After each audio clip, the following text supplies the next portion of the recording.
latest update of BINI as they bloom wherever they go. Noon, nag-cover pa ang BINI ng hip dance song ng Mama Mo way back 2021. Di pa sila masyadong sikat at kilala. Para maglalakad ang BINI na wala pang nakakilala, ngayon marami ng fans ang dumudumog.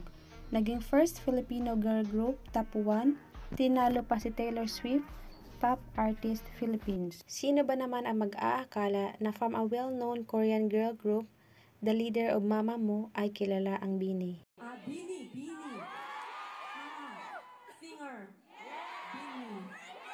BINI Sola. Yes. BINI Sola. Collaboration. Di pa yan nagpasabog, kinanta pa ni Mama Mo Solar ang patropiko cover ng BINI. Maraming namangha galing sa paghanta ng Tagalog at talagang pinaghandaan. Marami din nag-wonder sa sinabi niyang BINI Solar collaboration.